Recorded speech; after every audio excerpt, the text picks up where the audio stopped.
Est-ce que vous avez dénoncé les propos du président tunisien qui a considéré que les Noirs africains étaient une menace pour la population tunisienne? Le président tunisien, je le respecte beaucoup parce que c'est un universitaire, mais là il a la croix des chemins. Il n'a plus de solution pour la Tunisie. Parce que vouloir l'Amérique, quand on compte un peu le nombre de Noirs en Amérique, mais l'Amérique ne tire pas la queue du diable. Il y a plus de Noirs en Amérique qu'en Tunisie. Donc s'il n'a pas de solution pour son peuple, qu'il abandonne le dilatoire, qu'il n'accuse pas les autres. Mais lui, qu'est-ce qu'il a pu bien faire?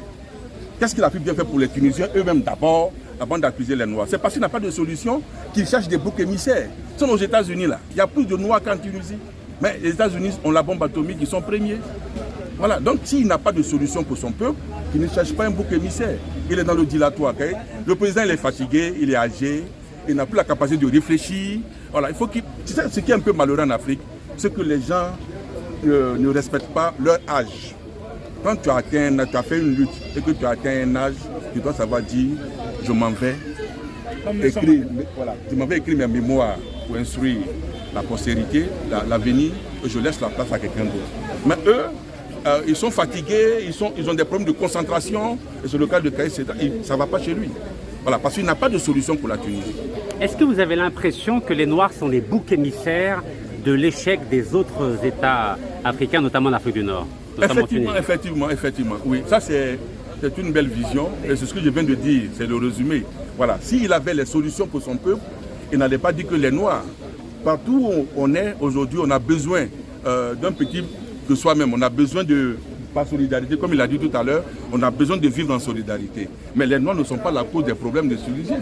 La Tunisie a existé avant l'arrivée des Noirs en Tunisie. Voilà, donc il ne faudrait pas que le président tunisien ait des propos, voilà, des réflexes, voilà, des xénophobies. Il n'a pas de solution pour la Tunisie. Voilà.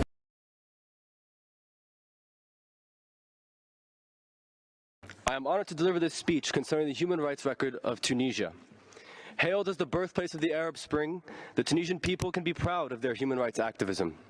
Unfortunately, though, in recent years, the government has clamped down on dissent and violated the fundamental rights of its citizens. Specifically, we are gravely concerned with racism against black Africans in Tunisia. Although the country became one of the first in North Africa to enact laws penalizing perpetrators of racial discrimination, on February 21st, Tunisian President Kais Saied delivered a speech spewing blatant racism and perpetuating the idea that black African migrants are seeking to replace the native Tunisians.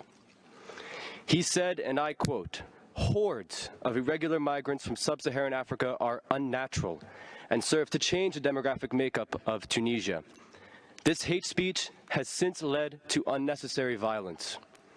Just 3 days later, on February 24th, a 22-year-old Cameroonian asylum seeker named Manuela was attacked by a group of 6 men who shouted racial slurs and insults at her. She was stabbed in the chest and suffered horrific injuries. Tragically, this racism is pervasive.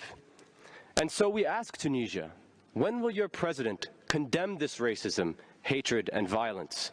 When will your president apologize for his incitement and instead uphold his commitment to non-discrimination, as his country, in the report that is before us today, claims to respect? And we ask this council, when will you take action to address the Tunisian government's support for racism? When will you condemn President Saied for his hate speech and incitement to violence? The Tunisian people have long struggled for democracy and freedom.